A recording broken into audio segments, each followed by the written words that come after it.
Major league সকারে আবারও Lionel মেসির জাদুতে মাতল inter Miami. রোববার বাংলাদেশ সময় ভোরে চেজ স্টেডিয়ামে অনুষ্ঠিত ম্যাচে আটলান্টা ইউনাইটেডকে 4-0 গোলের ব্যবধানে হারিয়েছে মায়ামি। ম্যাচে দলের হয়ে জোড়া গোল করেন আর্জেন্টাইন মহাতারকা মেসি।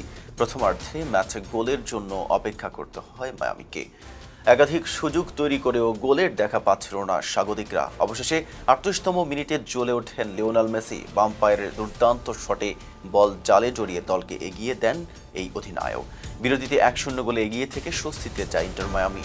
বিরতির শেষে মাঠে ফিরেই আক্রমণাত্মক হয়ে ওঠে মায়ামি। দ্বিতীয়ার্ধের 7ম মিনিটে স্কোর লাইন 2-0 করেন দলের ডিফেন্ডার ও মেসির দীর্ঘদিনের সতীর্থ হার্তি আলবা।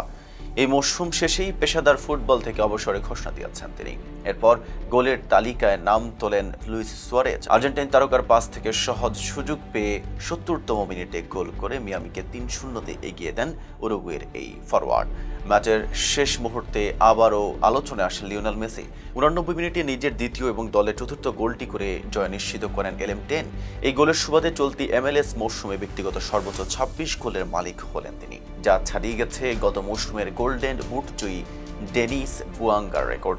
ম্যাচ শেষে মাঠে বিদায়ী সংবর্ধনা দেওয়া হয় আলবাকে। অনুষ্ঠানে দেখানো হয় তার কেরিয়ার ভিত্তিক এক প্রামাণ্যচিত্র। আবেগঘন প্রতিক্রিয়ায় আলবা বলেন, আমি মনে করি আমার কেরিয়ারটা অসাধারণ ছিল, সবসময় দুর্দান্ত দলগুলোতেই খেলেছি। এই ভিডিওতেও তার প্রতিফলন দেখা গেছে। 33 ম্যাচের সমান 62 পয়েন্ট নিয়ে MLS এর ইস্টার্ন কনফারেন্সের পয়েন্ট তালিকায় ইন্টার মায়ামি এখন তৃতীয় স্থানে।